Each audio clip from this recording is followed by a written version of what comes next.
Recording dulu. Selamat sore semuanya. Assalamualaikum. Saya akan share screen dulu. Oke, share screen. Jadi kita akan kuliahnya sampai jam 7. Recording in progress. Cuman karena ada buka puasa jam 6 berapa sih sekarang? Bentar. Maghrib Jakarta. 6.12 Pak. 6.12. Oke. Iya. 6 lebih 5 kalau di sini mah. Oh 5. Ya, anggap aja 6 lebih 5 lebih 10 ya. Kita jadi pas azan kita break. Nanti jam 6.30 kita masuk lagi sampai jam 7. Jadi kuliahnya kepaksa dibagi 2. Sekarang jam 5 sampai jam 5 jam 10, terus nanti kita masuk lagi jam 6.30 gitu ya. Oke, jadi yang terakhir slotnya cuma 30 menit. Kalau enggak, waktunya banyak hilang, pusing kepala saya urusannya. Oke, kita kuliahnya tentang IT forensik. Nah, ini tolong enroll ke open course ITTS ACID. Nomornya 114. Saya copy paste di chat ya. Silahkan masuk ke open course itts.ac.id. Nama kuliahnya ITTS 2025-1 IT Forensik. Kalau paling gampang sih masuk aja kuliah mana aja terus ganti aja nomor di belakangnya ini ke 114. 114 jadi IT Forensik. Kira-kira gitu. Nah, di ruangan ini harusnya juga ada mahasiswa yang calon mahasiswa baru. Jadi saya bilang sama administrasi yang ada, itu mahasiswa yang calon maba silakan ikut aja kuliah dah. Curi start nggak masalah. Jadi nanti di ruangan ini juga ada calon mahasiswa baru, silakan ikut kuliah. Kalau mau ikut masuk, silakan masuk. Nah, pertanyaannya adalah nanti enrollment key-nya, passwordnya apa. Jadi ingat ya, nomornya 114. Key-nya adalah salah. Salah, masuk sini nih. Enrollment method, kemudian masuk ke self-enroll. Ini udah ada 4 yang self-enroll. Key-nya adalah ITTS 2023. Jadi masuk ke nomor kuliahnya adalah 114. Kemudian key-nya ITTS 2023, hurufnya besar. Oke, silakan masuk. Nah, ini mudah-mudahan udah pada masuk semua ke Zoom. Kalau enggak kepaksa harus diulang nantilah. Nanti saya ulang lagi lah habis buka ya. Oke, terus apa yang harus dikerjakan? Yang harus dikerjakan terutama buat lulus kuliah ini. Kalau mau lulus kuliah ini gampang kerjainnya. Jadi di masing-masing ini salah. Di masing-masing modul ini ada kuis. Kuisnya dikerjain. Terus jadi masing-masing ada kuisnya dikerjain. Cuman kuis ya oke lah buat dikerjain. UTS dikerjakan, UAS dikerjakan. Jadi total nilainya itu adalah kuis di rata-rata dikali 30%, UTS dikali 30%, UAS 40%. Jadi kalau mau lulus sebetulnya, kalau mau lulus ngepas, dapat 100 di UTS, dapat 100 di UAS, dapat nilai 70, lulus. Kuis nggak dikerjain. Kalau dikerjain semuanya, kemungkinan di atas 70, bisa 80-90 nilainya. Udah A tuh kalau di akademik. Gitu ya. Beres. Jadi di sini ada kuis-kuisnya, ada UTS UAS. Nah, kuisnya saya sudah rubah soalnya. Jadi soalnya bahasa Inggris. Soalnya kemarin dikomplain sama jadi mati. Apanya yang mati? Bocor. Oke, jadi soalnya bahasa Inggris. Karena kemarin dikomplain sama beberapa perusahaan, Pak Ono itu mahasiswanya pintar-pintar, cuman pada nggak bisa bahasa Inggris. Ya udah, kalau nyuruh dosennya bahasa Inggris, enrollment key-nya apa? Oke, ditulis di chat ya, ITTS 2023. Oke, enrollment key-nya ITTS 2000. Pastikan masuknya ke yang nomornya 114 ya. Kuliah yang nomor 114. Soalnya ada dua IT forensik, ada dua apa tiga kuliah IT forensik. Yang ini adalah yang buat di TTS. Yang IT forensik yang lain cuman nggak sampai sedetail yang ini gitu. Gitu ya.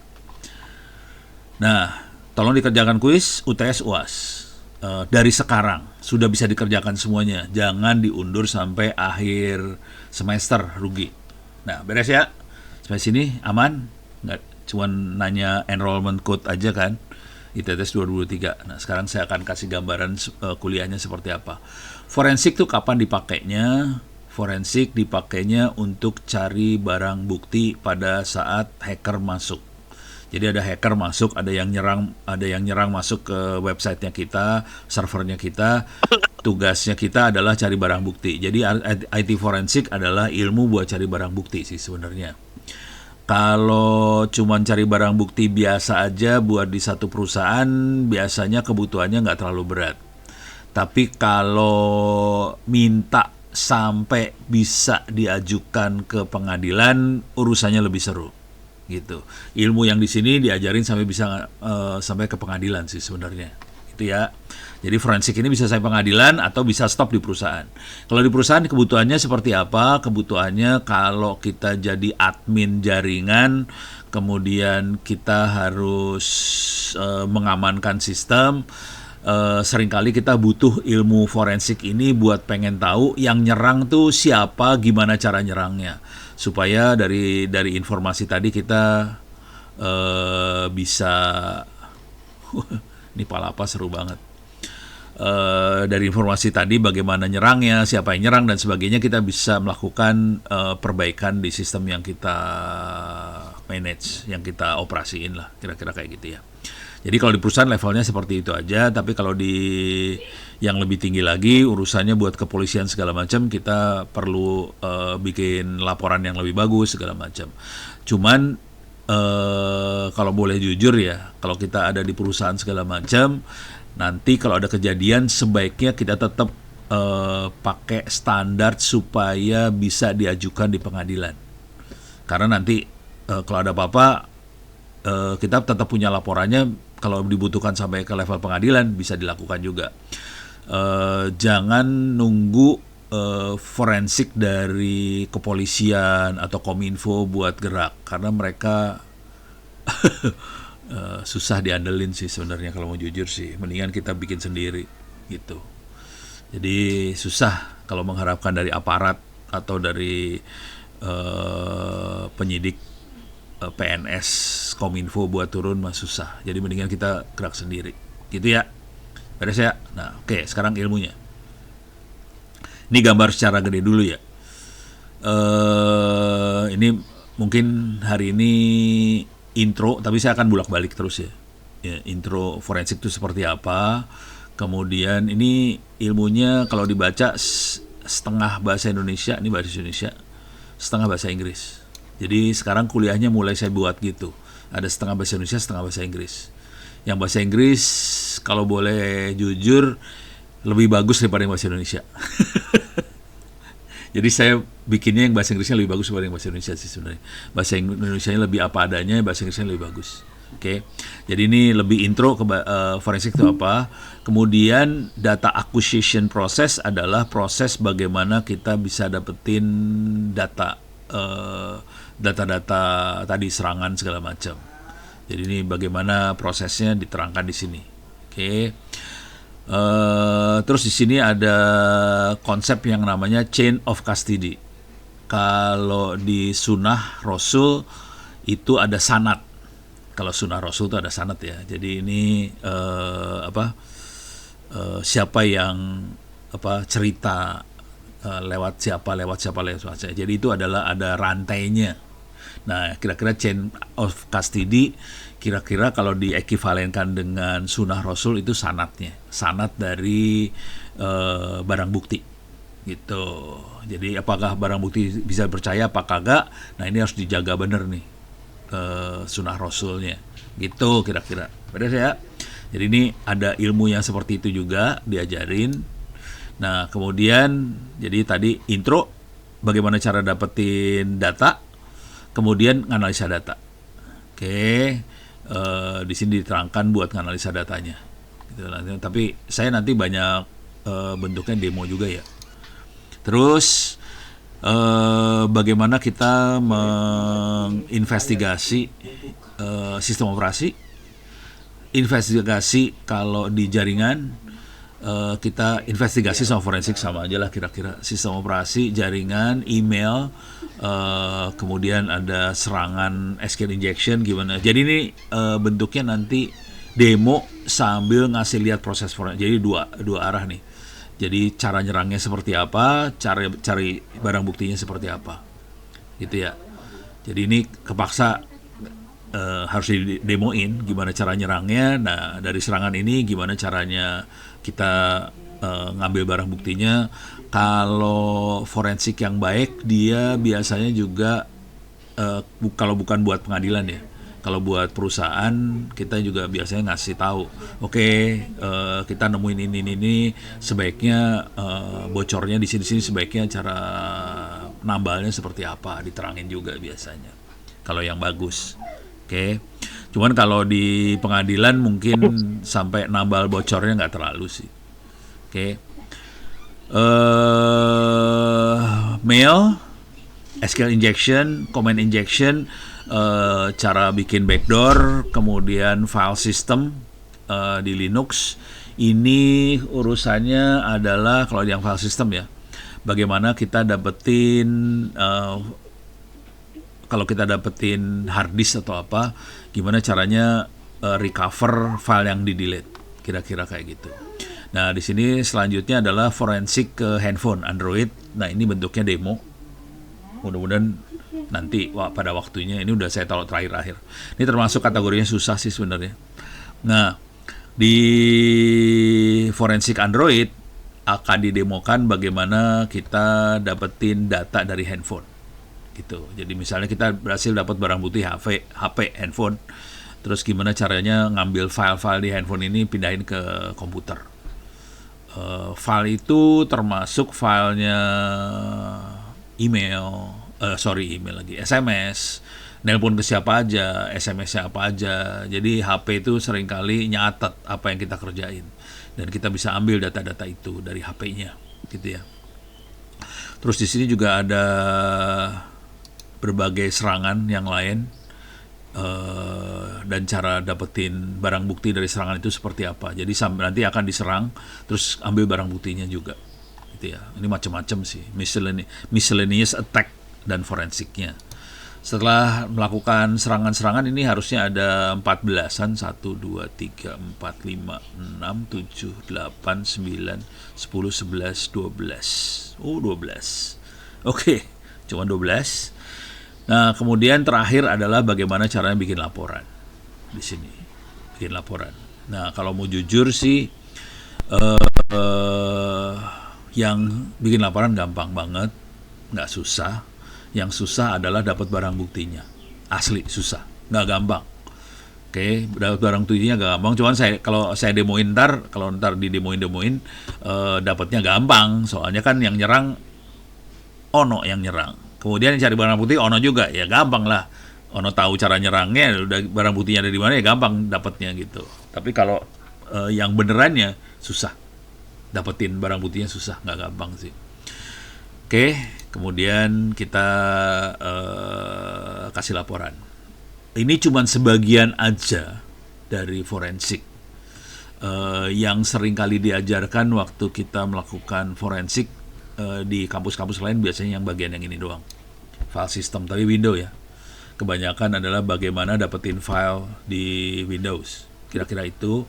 Kemudian biasanya, dan ini saya lupa masukin satu, adalah melihat metadata dari file. Nah, ini nggak ada nih. Kalau nggak salah nggak ada di sini. Belum ada, harus saya masukin nih.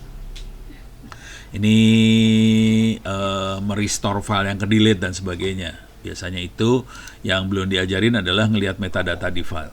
Kira-kira kayak gitu. Oke, ini harus saya selipin materi buat metadata. Mungkin nanti saya selipin.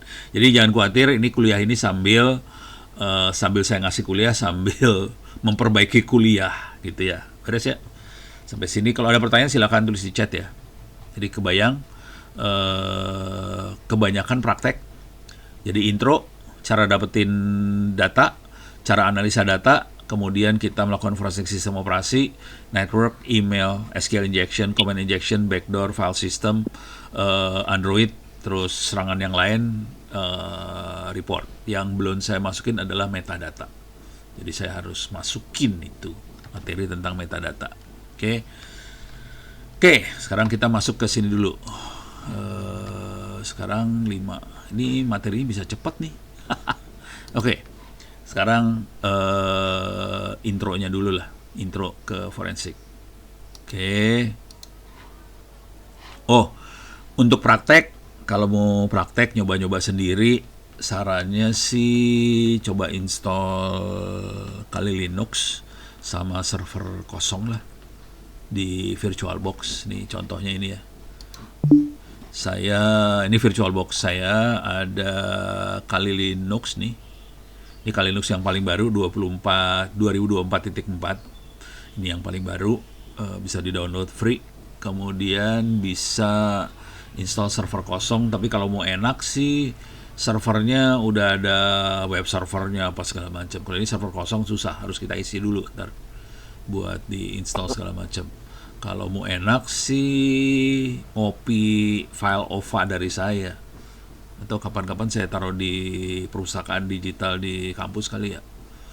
Itu kalau mau coba yang lebih nekat bisa ngambil ini Metasploitable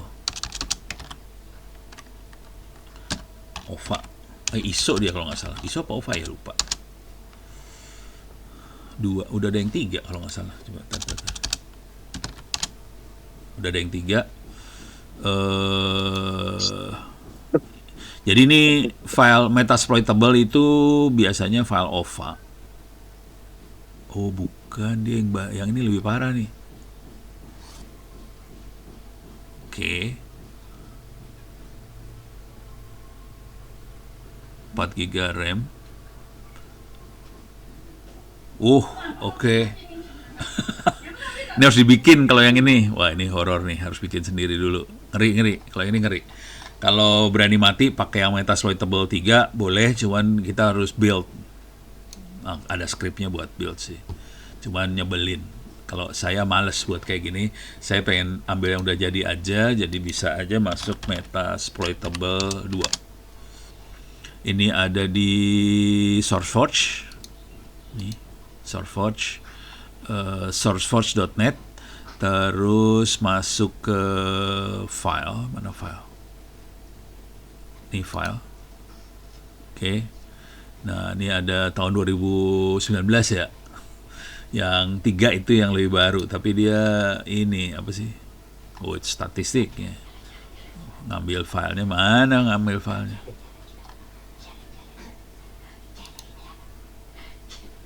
Ini masuk di klik download aja kali, ntar bisa dapet. Filenya bentuknya kalau nggak salah OVA sih. Gitu. Jadi nanti, dan itu udah ada banyak servernya dan bisa diserang. Gitu kalau mau yang itu. Cuman ya dia buat korban aja. Nggak ada cyber security-nya, nggak terlalu banyak. Kalau mau yang lebih banyak bisa ngambil file yang saya buat, namanya korban. Ada di kampus nggak ya, lupa. Nih korban tuh yang ini nih maksudnya. Mana sih? Paling atas nih dia. Ini korban. Cuman ini Ubuntu-nya 18.04. Jadi udah lama. Jadi saya bikinnya sekitar 6-7 tahun yang lalu membuatnya. Sekitar 6 tahun yang lalu lah saya bikin ini. Kalau sekarang kan versinya udah 2404. Ini masih 1804. Jadi kebayang berapa tahun yang lalu bikinnya. Mau bikin lagi butuh niat. Jadi kalau mau yang ini filenya kalau nggak salah sih ada di kampus, di perusahaan digital kampus, tapi kalau mau juga kirim harddisk ke saya kopiin. Gitu ya. Absen. Pertanyaan soal absen. Saya nggak pakai absen. Jadi kalau mau bolos nggak apa-apa, nggak masalah. Kalau yang penting buat saya adalah bisa ngerjain ujian sih sebenarnya. Itu. Jadi bisa ngerjain ujian. Dan ini akan direkam. Ini ada rekamannya. Mudah-mudahan nggak lupa. Kadang-kadang saya suka lupa soalnya. Jadi ada rekamannya dan rekamannya akan diupload ke YouTube. Cuman kalau terlalu ekstrim, maksudnya hackingnya kebanyakan, terlalu berbahaya, biasanya nggak bisa ditaruh di YouTube. Itu. Jadi nggak semua rekaman bisa ditaruh di YouTube. Kalau terlalu hackingnya terlalu berat, YouTube-nya bakal negor saya, dan saya sudah 6 kali ditegur sama YouTube dan channelnya sudah mau di-delete sama YouTube gara-gara hackingnya terlalu berat. Jadi kalau udah kayak gitu saya nggak bisa upload tuh. Yang contoh nggak bisa di-upload tuh misalnya materi yang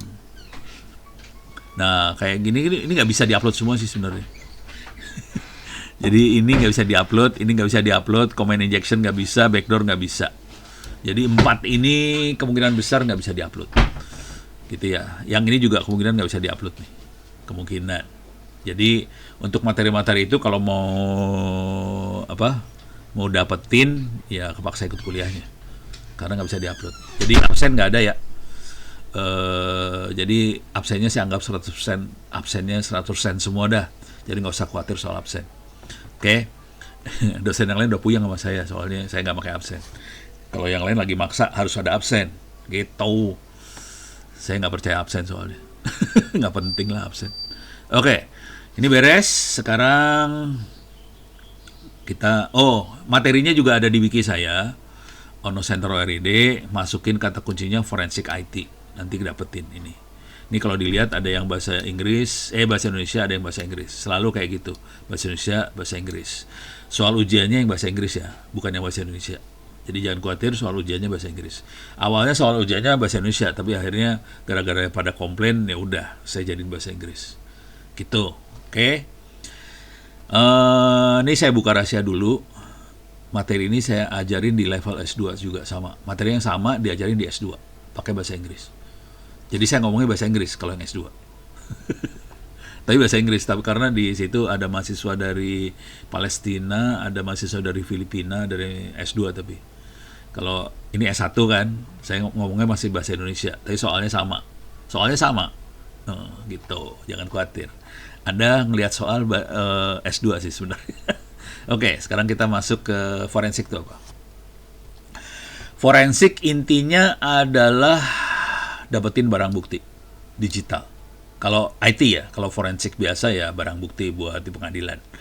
Forensik itu bisa, kalau forensik itu ilmu buat cari barang bukti. Yang paling kerasa adalah misalnya otopsi mayat, kayak gitulah. Kalau kita kan bukan mayat yang kita bongkar ya, komputer, handphone yang kita bongkar. Jadi barang bukti. Oke. Adanya di perangkat apa? Komputer, server, smartphone, IoT dan sebagainya. Tujuannya adalah barang bukti untuk hukum. Oke. Atau buat investigasi. Kalau misalnya kita bertanggung jawab ke cyber security di server, kita melakukan investigasi, ini masalahnya di mana, bolongnya lewat mana, hackernya masuk lewat mana, itu perlu kemampuan forensik juga. Jadi forensik bukan cuma buat hukum, tapi juga buat kerjaan kita sehari-hari yang megang server, kita butuh forensik. Walaupun kita mungkin nggak terlalu dikejar buat laporannya, kalau yang itu ya, laporan buat pengadilannya nggak terlalu dikejar.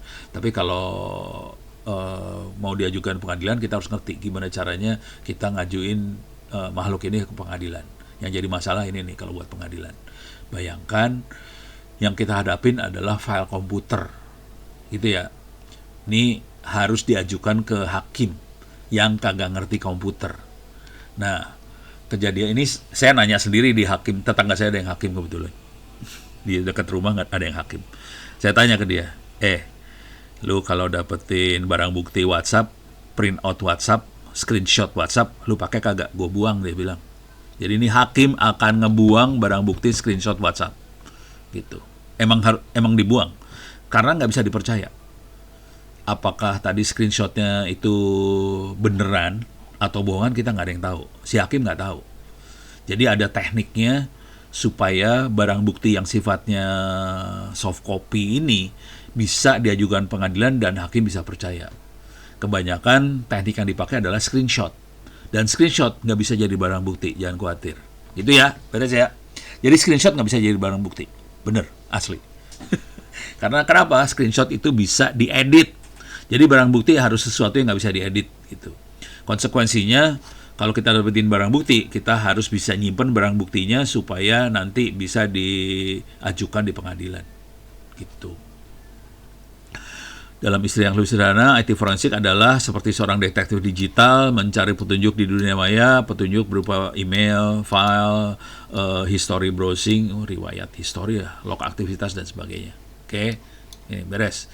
Sekarang kalau kita lihat asal-usul IT forensik, itu waktu komputer mulai dipakai, dipakai buat kejahatan, mulai dicari. Gimana caranya dapat barang bukti. Jadi berkembang di akhir abad 20-an. Kira-kira yang mendorong adalah kasus kriminal, perkembangan teknologi, perlunya standar. Kira-kira itu 3 makhluk ini ya. Kriminal ada penipuan, pencurian identitas, kejahatan cyber, segala macam. Dan ini kasusnya banyak banget dan sebagian besar kasus itu penipuan. Di internet di Indonesia juga penipuan. Termasuk judi online, ditipu. Banyak banget kalau nipu tuh, gila, parah banget. Banyak banget, termasuk istrinya Ono kena tipu sampai 6,5 juta total. Masih sedikit, jangan khawatir. Ada yang kena 2 miliar rupiah. Gurunya Ono aja 200 juta kenanya. Jadi ketipuannya parah banget. Oke. Terus juga ilmu ini terus berkembang karena banyak perangkat digital baru yang kompleksitasnya tinggi. Contoh yang agak seru adalah ini orang-orang kan sekarang yang terkenal Chat GPT ya. Itu udah banyak yang make lah. Bayangkan nih peneliti-peneliti lagi mulai ngembangin supaya kalau ChatGPT susah ditaruh di handphone. Mereka ngembangin make kan itu large language model ya. Kita make yang small language model. Jadi bukan large. Kalau large kita nggak bisa taruh di handphone. Kalau terlalu gede, kita butuh RAM-nya giga-giga lah. Nah, yang small language model itu lagi dikembangin dan kemungkinan bisa masuk ke dalam handphone. Bayangin kalau AI yang levelnya kayak gitu masuk ke dalam handphone, terus AI-nya kita kasih racun, wah kacau semua ceritanya. Gitu, dan ini butuh kemampuan. Dan ini belum ada yang tahu caranya gimana sih. Jangan khawatir. Oke, jadi kemampuan itu lagi dibutuhin banget. Oh iya, ntar kalau pada udah punya ilmu-ilmu seperti ini, kalau bisa sharing-sharing di webinarnya ITTS ya. Kemarin siapa? Jaki kalau nggak salah. Sharing tentang pakai Python, apa namanya ya? Lupa saya. Buat ngobok-ngobok AI, keren banget tuh. Ya, tolong kalau ada yang punya ilmu, tolong ngomong sama Mei, sama Pak Anas supaya bisa di-sharing dalam bentuk webinar. Kenapa ini diperluin? Supaya pada saat kita nyari kerja, kita punya profile, sudah pernah webinar berapa kali, topiknya tentang apa, dan orang pada serem. Kira-kira itu sih, buat mempermudah hidup aja. Nah, sekarang perbedaan dengan bidang-bidang yang lain. Ada cyber security, ada hacking, ada yang IT forensik ya. Kalau cyber security itu lebih buat melindungi sistemnya.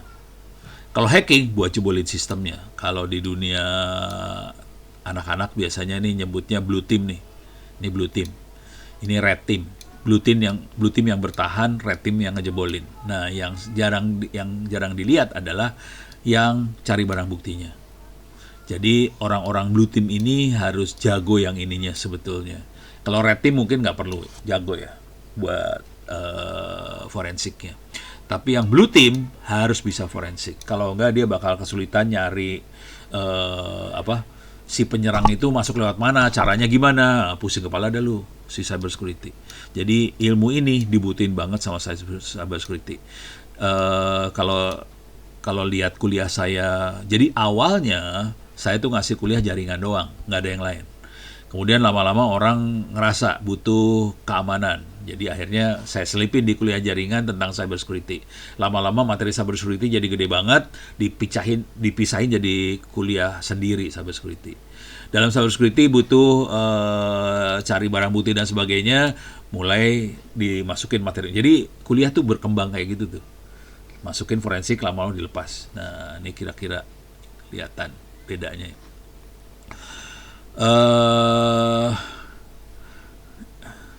Kalau forensik itu lebih buat hukum ya, buat hukum. Kalau digital investigation bukan buat hukum sih, tapi itu istilah doang sih.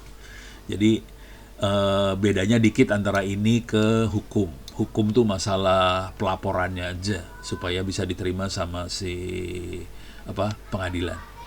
Kalau buat di perusahaan sebenarnya kan nggak butuh sampai hukumnya banget, tapi kita harus tahu si hacker nyerangnya kayak gimana, masuknya kayak gimana, jadi kita cara nambalnya seperti apa. Kalau itu masih digital investigation. Kalau sampai kita bikin laporan buat polisi, hukum dan sebagainya, itu masuk yang forensiknya ini. Jadi lebih ke teknik pelaporannya. Dan itu harus terstruktur ya. Kalau enggak susah. Ini jujur aja, saya pernah bukan diwawancara ya, disidik lah, belum sampai sidang ya. Kalau saya sendiri sudah pernah jadi saksi di pengadilan, dan ini juga ada kepolisian dari Sumatera Barat juga lagi minta saya jadi saksi juga. Jadi kalau jadi saksi saya udah berapa kali, mereka nyebutnya bukan saksi perkaranya ya, tapi saksi ahli. Jadi misalnya kalau ini kan ada perkara, ada yang terdakwanya, ada saksi yang akan memberatkan terdakwa, ada saksi yang bakal meringankan terdakwa. Tapi di antara selain itu juga ada saksi ahli namanya. Saksi ahli biasanya saksinya sifatnya netral aja, dia nerangin tentang sistemnya. Kalau soalnya kan hakim nggak ngerti komputer, jadi kita harus nerangin tentang sistemnya seperti apa, itu saksi ahli. Oke. Nah, jadi saksi beberapa kali dan saya 1 kali dipanggil kejaksaan. Kalau salah, urusannya jadi terdakwa tuh.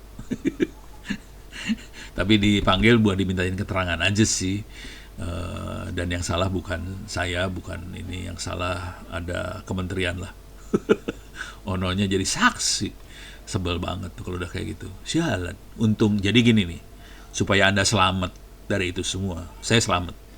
Kenapa bisa selamat? Karena semua transaksi ke saya, jadi semua kalau ada kerjaan, ada apa segala macam, saya selalu nyimpen soft copy dari kerjaan tadi. Jadi permintaan buat ngerjain apa, terus undangan rapatnya, hasilnya, semua bentuknya soft copy saya simpen semuanya. Jadi pas dipanggil kejaksaan, semua barang bukti saya punya, saya kasihin nih. Saya kasihin flash disk aja. Nih flash disk buat lu aja, ambil lu ambil tuh semua barang buktinya, beres. Jadi kalau kita udah ngerti ilmu ini, kita hati-hati jadi kalau kerja. Semua file-file semua simpan. Jangan dibuang sembarangan semua file. Dan kalau bisa tersimpannya terstruktur. Gitu. Saya biasanya terstruktur banget juga enggak sih. Kalau saya sebetulnya. Tapi saya kasih lihatlah contoh terstrukturnya. Yang ini kerjaan yang normal ya, bukan kerjaan ini ya. Soalnya misalnya kasih ceramah, saya biasanya simpan di sini Pardata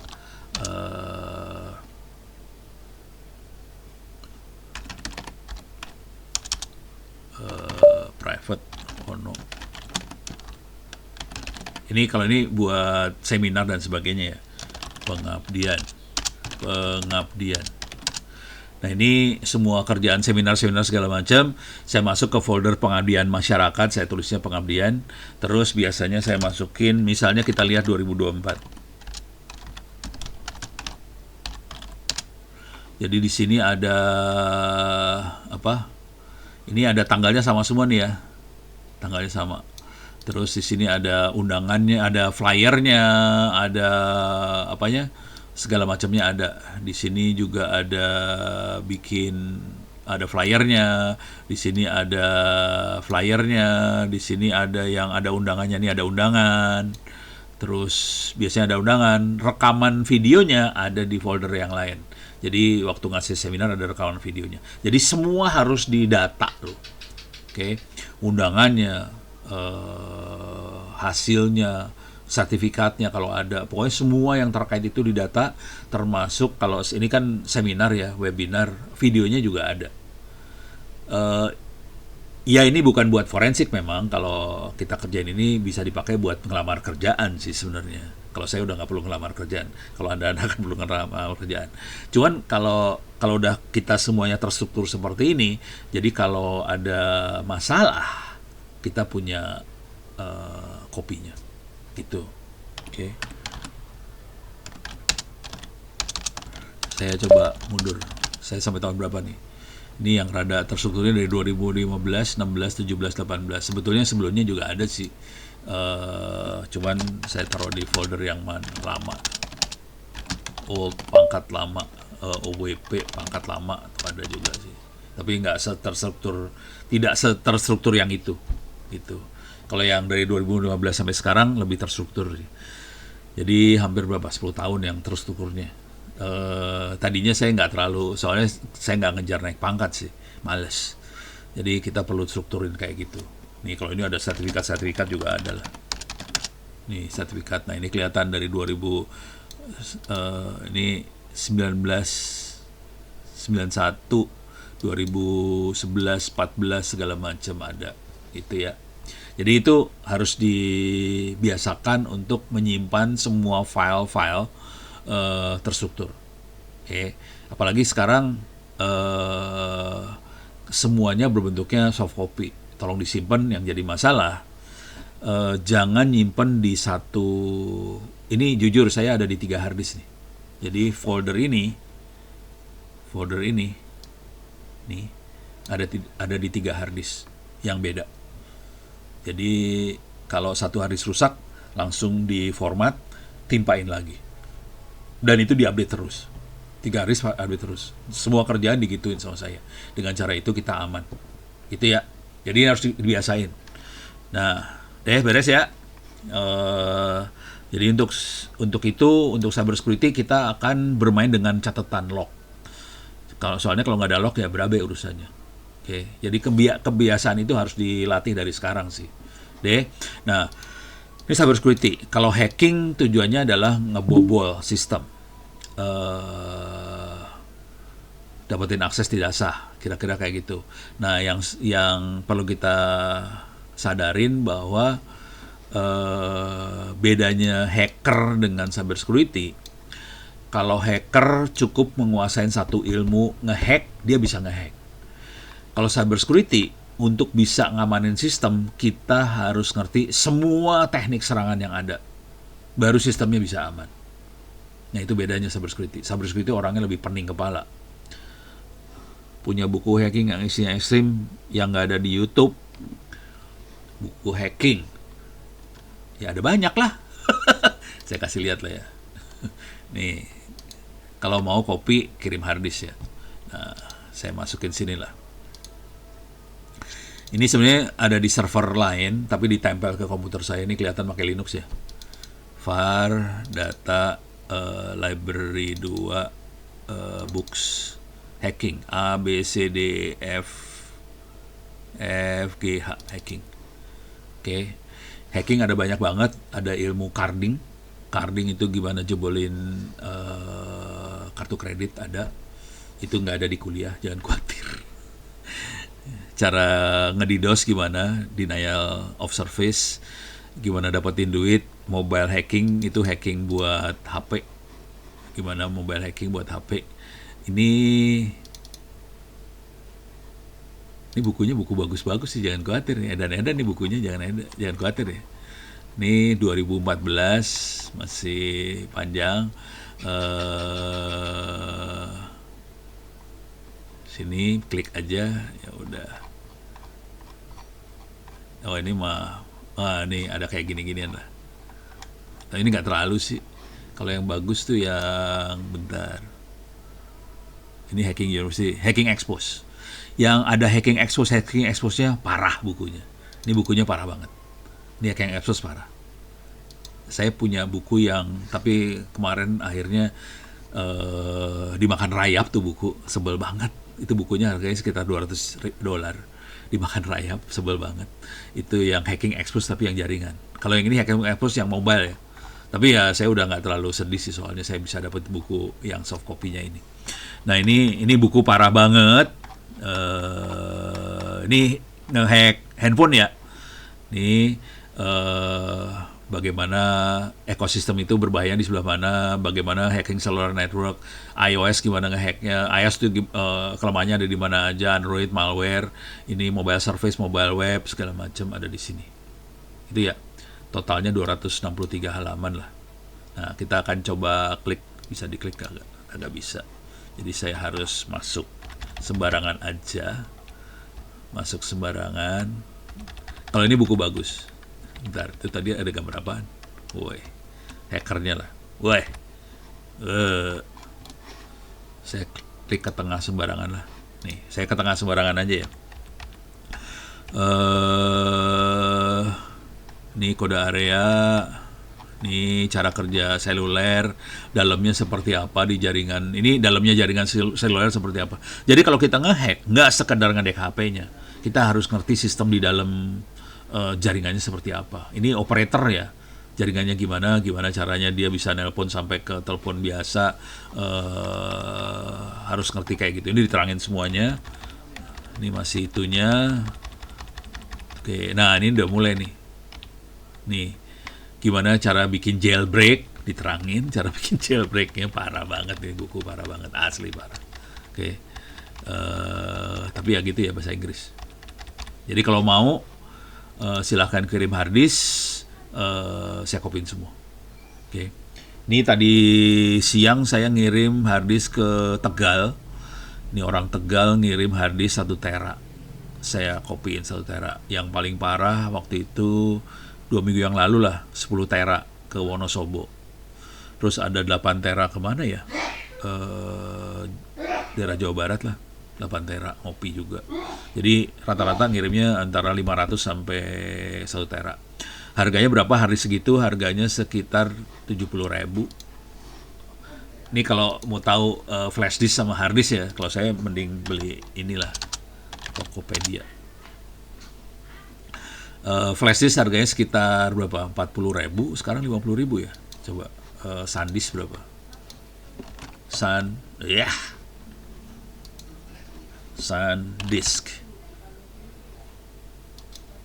Kok jadi nih SanDisk official. Oke. Tuh, ini aja ini 128 GB 275.000 nih. Ini cuma dapat 128 GB nih. Ini 64 GB aja cuma dapat harganya 300.000. Gila lah. Oke, kalau SanDisk, jadi ini kalau ini SanDisk yang asli ya. Banyak SanDisk yang bohong, banyak soalnya. Ngeri. Saya pernah beli yang bohongan, nggak bisa dipakai, dibuang. Jadi mau nggak mau asli kayak gini. Tapi kan harganya sakit hati nih, lihat harganya. 128 GB harganya 355.000. Jadi saya akhirnya belinya ini 500 GB harddisk. Oke. Ini harganya 100.000, 70.000. Ini 250 GB.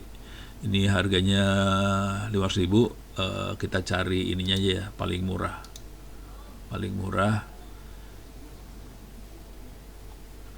Jangan beli yang 15.000, udah pasti jebolnya. 20.000 pasti jebol. Sekitar 70.000 ke atas lah yang hidup tuh. Nih yang kayak gini-gini hidup nih. Ini mah buset, 30.000. Oh, Tuban, ngeri, jangan. Belinya di Jakarta, yang bisa dipercaya mah DKI. Oh, parah. Nih 40.000 udah mulai agak bisa dipercaya. Soalnya tapi dia biasanya sentinelnya nggak 100% yang kayak gitu. Nah, ini udah mulai agak bisa dipercaya. Ini saya kasih lihat yang saya beli dari mana ya.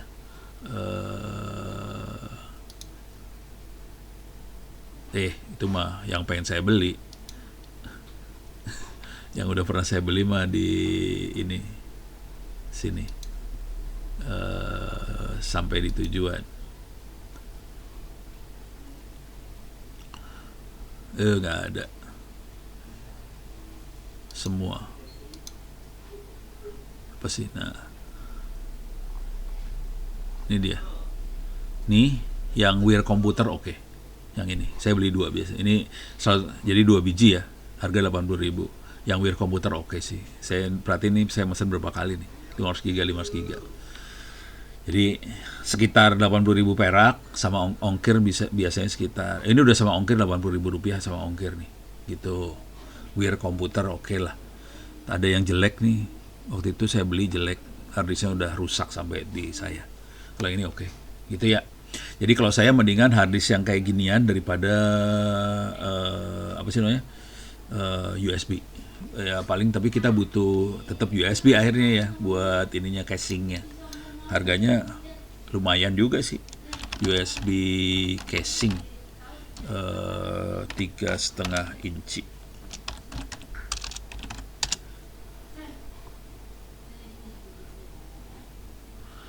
Kalau harddisk gede sih, ini tanya merek ya.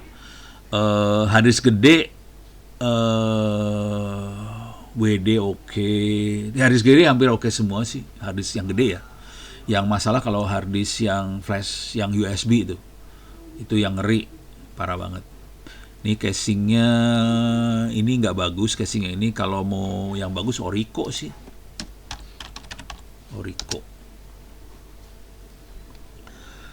Ini sekitar 100 ribuan. Saya belinya pakainya yang ini sama yang ini, 2 ini saya pakai. Nih, mahal juga ya. 70 ribuan lah. Ada juga yang bentuknya kabel doang sih. Jadi merek boleh apa aja. Kalau yang 3,5 inci merek apa aja. Cuman gini nih, kalau mau ngirim harddisk, oke, ini kebanyakan orang parah banget ngirim harddisknya. Tolong dimasukin, paling jelek sih masukin ke plastik. Harddisknya ditutupin plastik. Tapi kalau saya sih pakai antistatik harddisk. Jadi kayak bungkusan kantong antistatik, bentuknya kayak gini nih. Kalau saya masukin harddisk, kalau ngirim saya masukin antistatik dulu ya. Tapi kalau nggak ada, karena kita Indonesia lembab, sebenarnya antistatik nggak terlalu parah. Kita bisa masukin ke plastik wrapping gitu, apa sih? Plastik wrapping, plastik wrap makanan. Boleh, bisa, nggak masalah sih. Jadi plastik yang kayak gini bisa dipakai juga buat nutupin harddisk supaya tidak kena, apa sih namanya, nggak kena statik. Nah, terus kalau udah ditutupin kayak gitu, dikasih bubble wrap yang banyak. Bubble wrapnya dibungkus sampai 4-5 kali. Kalau nggak jebol tuh harddisk, gitu ya.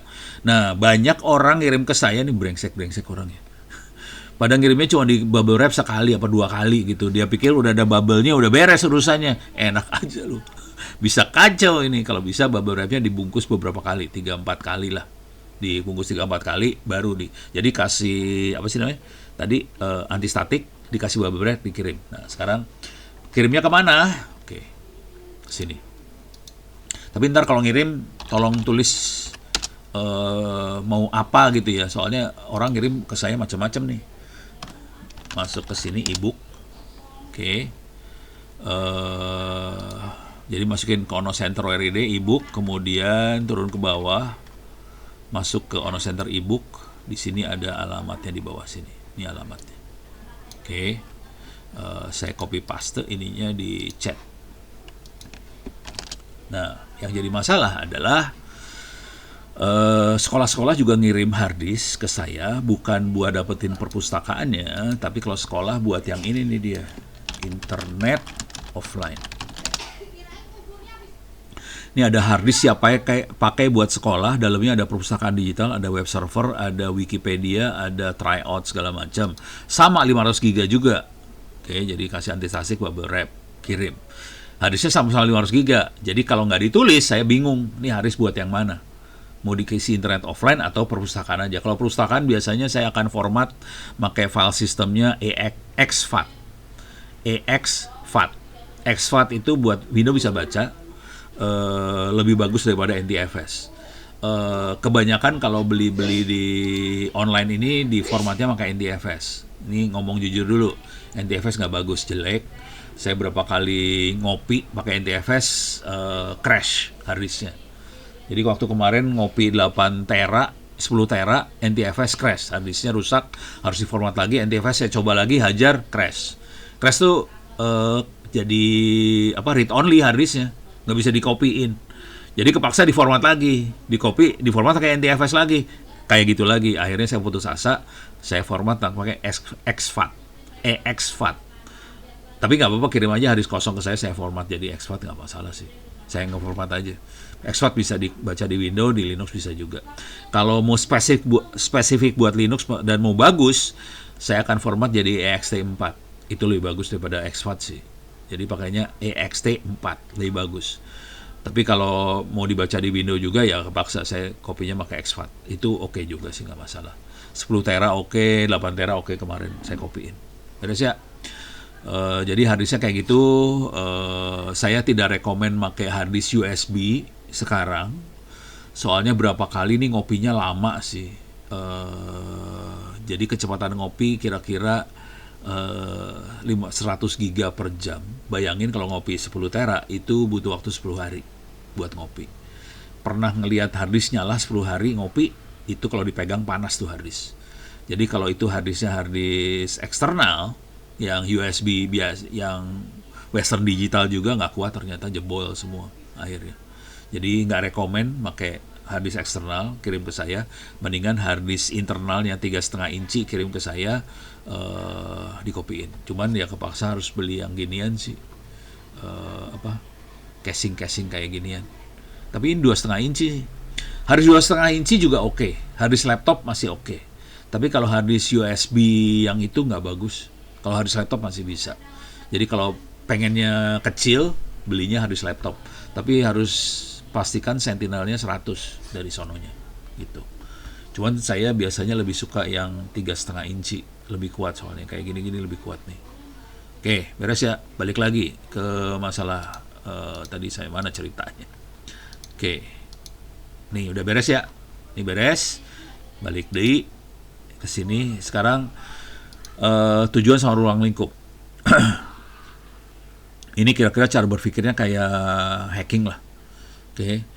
Tujuannya sebenarnya cuma ngamanin barang bukti. Nah, ini jadi masalah waktu ngamanin. Kalau kita berhasil dapat barang bukti,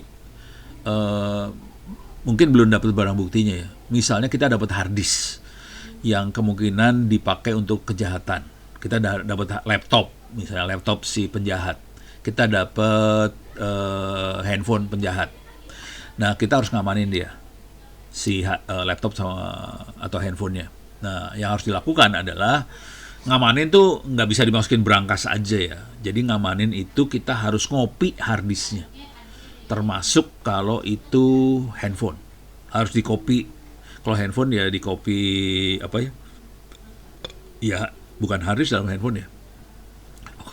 Pokoknya ya harddisk dalam kutipnya handphone dia harus dikopiin semua.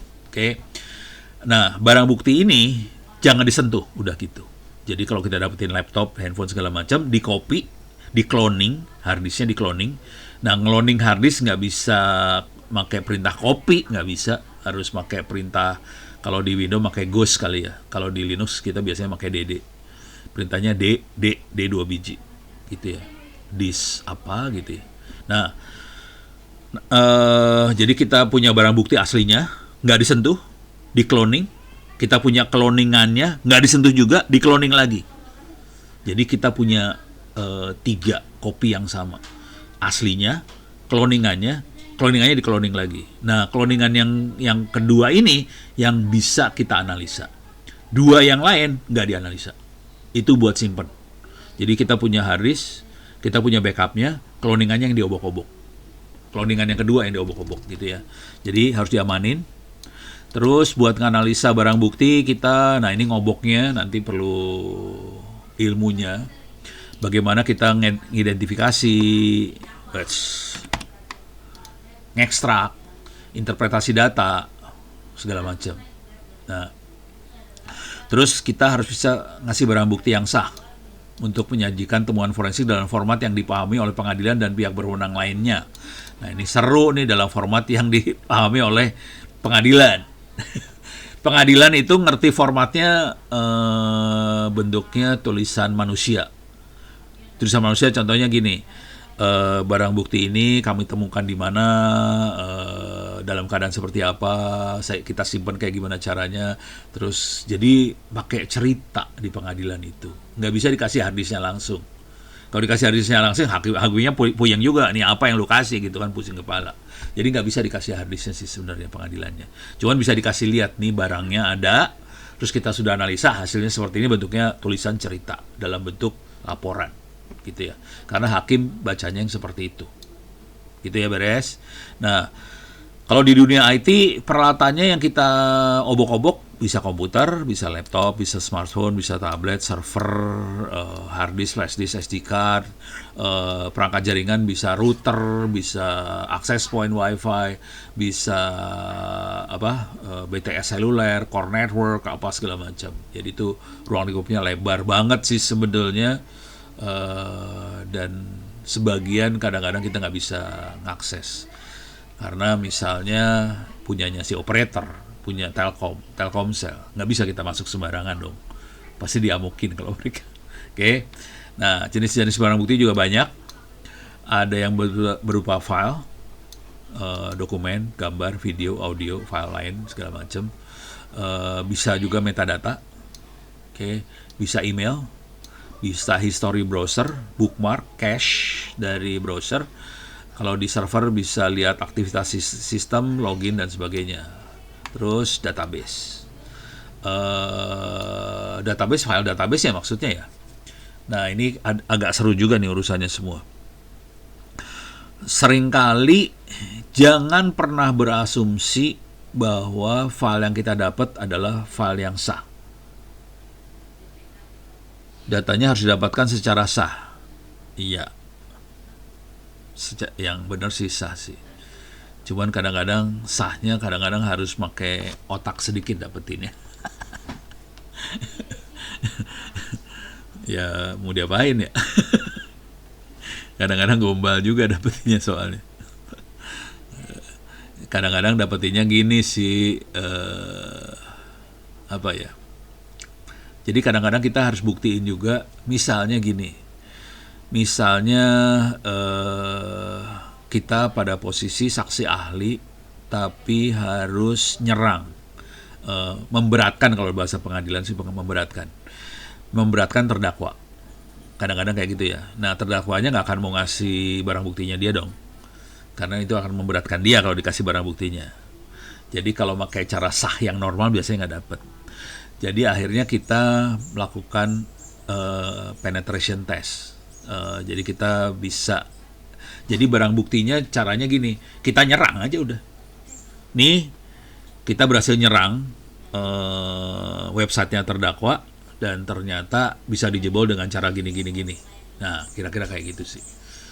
Jadi ya sudah, mau diapain? Barang buktinya rusak, nggak bisa dipulihin, sering, jangan khawatir. Jadi barang bukti rusak nggak bisa dipulihin sering banget. Paling gampang gini lah, kalau mau ngerusak barang bukti ya, paling gampang gini lah. Coba saya masuk ke sini. Saya gedein lah biar ada gampang. Oh, biasain pakai Linux ya, pakai Windows mah susah mainan kayak ginian mah. Kalau boleh saran sih laptopnya pada diganti pakai Linux. It is Farlock. Okay. Ini Farlock adalah ini kalau ini bukan di server ya. Ini adanya di komputer saya, di laptop sih. Nah, ini di Farlock ini adalah semua catatannya Linux adanya di Farlock, termasuk di server ya. Adanya di Farlock. Nah, di sini ada banyak lock kan, ada Outlook, ada Outlook 1, 2, ini udah di zip lah kira-kira. Ada bootlock segala macam. Ya udah, paling blow on kan gitu. Coba kita lihat Outlook. Nah, kita bisa lihat nih tanggal berapa, jam berapa, ada session dibukanya sama siapa, kelihatan semua. Ini kan kelihatan nih. Nah, kalau hackernya jago, dia tahu bahwa ada catatannya dia di situ. Supaya hilang, ya gampang sih hackernya. Tinggal gini aja nih. Delete. Nah, ini saya delete nih. Saya delete. Ini udah delete nih. Udah, gua save. Nggak usah semua delete. Jadi delete yang bagian sayanya masuk, ya udah, di save. Udah, hilang dah. Itu baru locknya aja yang dihilangin. Jadi kalau hackernya jago, kalau hackernya juga pegang server, dan hacker yang seperti itu adalah hacker-hacker judi online. Dia pegang server loh mereka. Dan mereka jago-jago, hati-hati. Itu bukan orang sembarangan semua yang di judi online. Jadi judi online itu bandarnya kaya. Duitnya banyak banget. Dia bisa nyewa hacker dengan harga mahal. Jadi orang-orang yang megang judi online bukan orang sembarangan. Karena duit yang diputernya gede banget dan orangnya levelnya parah-parah semua. Dan saya pernah ketemu sama salah satu programmer judi online jago. Tapi dia udah insap ya, waktu saya ketemu udah insap. Dan jago dia, dan dia cerita. Dan kemarin juga yang di Kominfo itu yang ketangkep bukan orang sembarangan sih, asli itu bukan orang sembarangan. Dan saya ketemu sama temannya dia. Tapi saya nggak bisa nyebutin dari mananya ya. Tapi itu bukan orang sembarangan. Tapi karena akhlaknya geser, iya dia jadi masuk ke ya soalnya gimana ya? Orang tawarannya parah. Ditawarinnya lu mau rumah nggak? Lu mau mobil nggak? Gitu. Ya siapa yang nggak goyah itu akhlak kalau digituin kan parah. Itu urusan lock, editnya kayak gitu. Kalau hackernya jago, yang lebih parah lagi, dia akan ngeformat hard disk. Hard disk diformat, sesudah diformat, dia akan nge-write. Hard disknya akan di-write, ditulis, misalnya binary 0 di semua sektornya. Ya sudah, barang bukti hilang. Itu jadi ngerusak barang bukti, ngilangin barang bukti gampang banget sih. Kalau tahu caranya, jadi doanya moga-moga hackernya nggak sepintar-pintar amat gitulah. Kalau pintar kita yang susah. Jadi asli, ini semua pakai doa, semoga nggak jebol. Kemudian aplikasi forensik bisa kejahatan, kriminal, sengketa hukum, investigasi internal. Jadi sengketa hukum masalah bisnis, hak cipta, perceraian lah. Kira-kira ini contoh ya. Kalau kriminal, pembunuhan, penculikan, pelecehan seksual, kejahatan bisa penipuan online, ransomware, hacking, dan sebagainya. Kira-kira gitu nih. Urusannya gitu ya, forensik dipakainya. Kemungkinan besar Anda banyak hidupnya yang di sini. Untuk perusahaan. Karena sebagian besar kita kemungkinan besar bukan jadi aparat. Kita kemungkinan besar bukan jadi orang kejaksaan. Kemungkinan besar kita lulus nanti kerjanya di perusahaan. Nah, kita pakai buat yang ini sih, sebenarnya nomor 4 yang banyaknya. Bukan yang lain. Cuman kita harus tahu yang lain. Kasus yang terkenal bisa dicari di internet banyak. Terus penggunaan anti forensik buat recovery data yang hilang karena serangan hacker. Kita bisa buat analisa malware, cara kerjanya gimana, identifikasi asal usulnya. Kita bisa melacak penyerang segala macam buat cari barang bukti kejahatan. Kira-kira kayak gitulah. Oke. Nah, sekarang hukum etikanya. Ntar lagi azan ya. Cepet aja ya. Yang pasti ini urusan paling males. Tapi intinya kita ini ada undang-undang KUHP, undang-undang ITE, undang-undang PDP dan lainnya. Ya, di PDP ini ITE kira-kira kalau sampai terbukti kenanya cuma 6 tahun penjara dan atau denda 600 jutaan lah, kira-kira kayak gitu. Kalau ITE ya, transaksi elektronik segitu. Tapi kalau sampai data pribadi yang jebol, itu bisa sampai 6 miliar. 6 miliar kalau perorangan. Kalau perusahaan bisa kena 60 miliar. Jadi gini ceritanya. Kalau kita kerja di sebuah perusahaan, misalnya kita kerja di bank. Kita kerja buat IT-nya bank. Dan si IT-nya bank harus menyelamatkan semua data nasabah. Jangan sampai jebol tuh data bank. Padahal kita tahu ya, beberapa tahun yang lalu kan bank 3 huruf jebol kan ya. Kalau di undang-undang PDP itu urusannya 60 miliar dendanya. Makanya bank berusaha untuk melindungi benar-benar datanya. Soalnya kalau sampai jebol 60 miliar. Jadi kira-kira kayak gitu. Makanya pertahanannya gila-gilaan gitu perbankannya. Nah, kalau dari sisi aspek hukum, masalah kewenangan pengumpulan barang bukti biasanya penyidik, jaksa, hakim kalau buat di pengadilan. Oke. Terus harus ada perintah pengadilan. Nah, ini masalah nih, biasanya perintah pengadilannya lama keluarnya. Udah gitu barang buktinya udah keburu hilang. Nah, ini berabe nih. Jadi kadang-kadang kita harus nyelamatin barang bukti duluan. Jadi misalnya kalau di bank kita harus punya backup. Kalau sampai ada perintah pengadilan, barang buktinya kagak ada, punya kepala dulu, kita yang kena soalnya urusannya. Nih jebol, barang buktinya mana? Lu udah pertahankan segala macam. Nah, harus punya. Terus prinsip legalitas. Setiap tindakan pengumpulan manusia harus memiliki hukum yang kuat. Gitu. Untuk perlindungan data pribadi, proses forensik digital harus menghormati hak-hak individu atas privasi, perlindungan data pribadi. Nah, ini ceritanya gini. Tinggal bantah. Ya itu taktik ngeles orang IT emang gitu sih. Ya kalau kepaksa pakai jurus yang itu boleh dipakai kalau kepaksa ya, tapi sebaiknya ditaruh di paling akhir lah jurus yang kayak gitu. Nah, yang ini bagian menghormati hak individu sama perlindungan data pribadi itu kira-kira gini. Ini paling blow on mah tukang reparasi HP. Itu kerjaan paling sederhana banget. Tukang reparasi HP bisa akses ke SD card yang ada di HP. Dia bisa ngopi semua foto yang ada di SD card itu. Nah, serah sekarang kita mau menghormati privasi orang apa kagak, melindungi data pribadi orang apa kagak. Tapi tukang reparasi HP ini punya akses gede ke sini. Cara ngeceknya gimana? Kemarin teman saya Kalpin Silean. Dia salah satu ahli forensiknya Indonesia. Ini orangnya Kalpin. Tadi pagi saya ketemu dia sih. Dia lagi ngajar ethical hacking tadi pagi. Saya ketemu ngobrol bentar sebelum kuliah kelasnya dimulai. Nah, ini kalau Kalpin gilanya keluar, tadi mana tulisannya? Mana tadi? Ini ya. Wah, udah azan.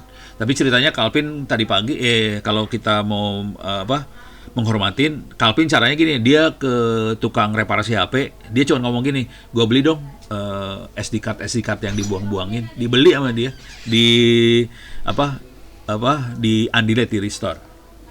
Oke. Kita sudah buka, kita tutup dulu, kita akan mulai lagi jam 6.30 ya. Oke, sampai ketemu jam 6.30. Oke, selamat berbuka puasa semua.